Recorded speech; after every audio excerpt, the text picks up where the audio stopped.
السلام عليكم ورحمة الله وبركاته. أنا علي محمد، أخصائي تمريض وحاصل على البورد الأمريكي النيكليكس. هنتكلم النهاردة في فيديو جديد من فيديوهات سلسلة الطريق لأمريكا من البداية عن طريقة التسجيل على بيرسون فيو وعمل أكاونت وبعدها حجز امتحان النيكليكس إن شاء الله.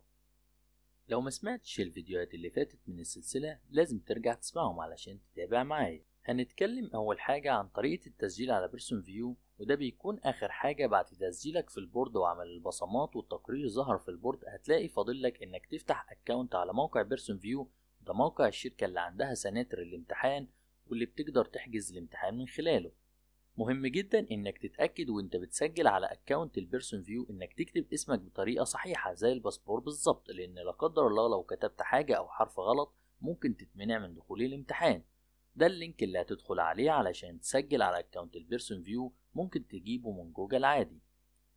اول حاجة هتعمل كرييت ويب اكونت، وهيطلب منك تقرا البنود زي ان السناتر مراقبة بالكاميرات ومينفعش تنقل محتوى الامتحان للخارج وغيره. بتعمل صح على كل حاجة وتدوس نيكست.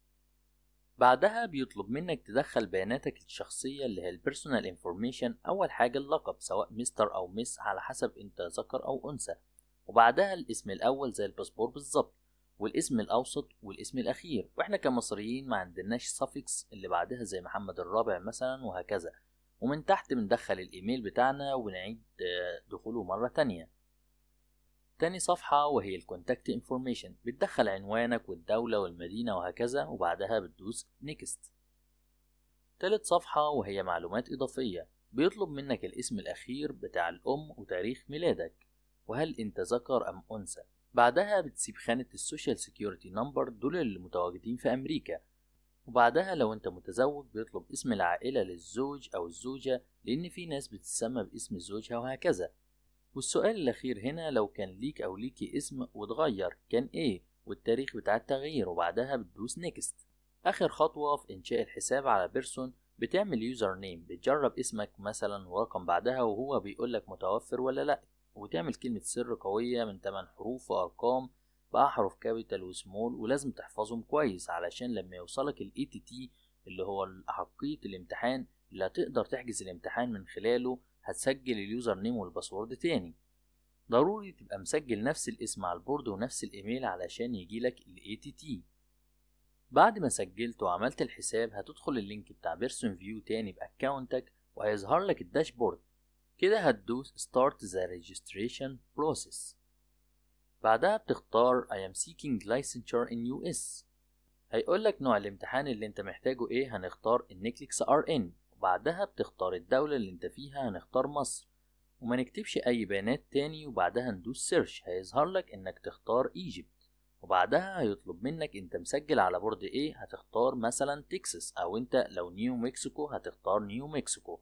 وبعدها تختار تاريخ ميلادك وهيقولك اختار العرق بتاعك، هتختار أذر وتدوس نيكست. هيجيب لك آخر خطوة اللي هي الدفع، تدفع $200 أمريكي رسوم التسجيل، ولما بتدفع بعدها بيوم أو 2 وممكن يتأخر لأسبوع هيجيلك ال ATT، وده رقم الأحقية عشان تقدر تحجز الامتحان. نيجي بقى للخطوة الأهم وهي حجز موعد الامتحان.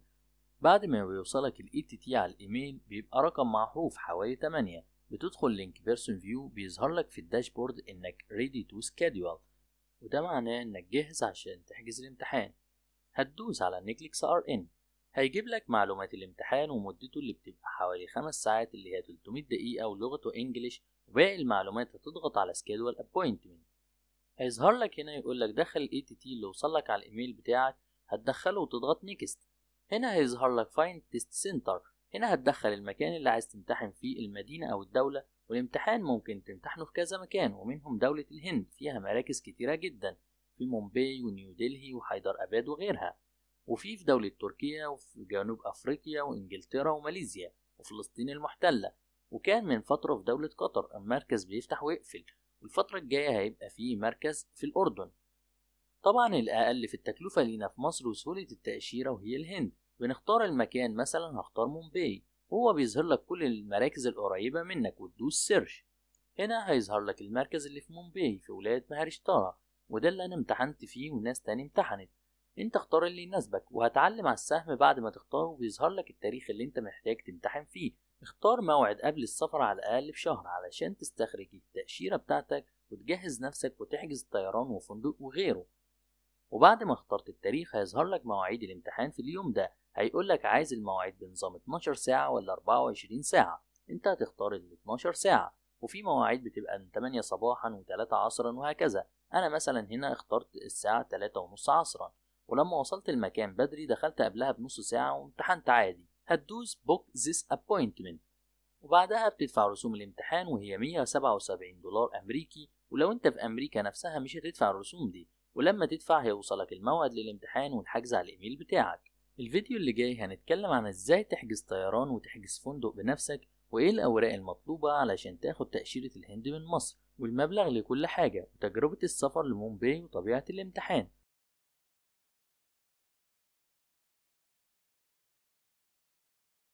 ما تنساش تشترك في القناة وتعمل لايك للفيديو وتفعل زر الجرس علشان يوصلك كل جديد. وهتلاقي في وصف الفيديو قناة التليجرام علشان لو أي خطوة وقفت في طريقك نساعدك فيها، وقناة لرفع الملفات والفيديوهات للمذاكرة.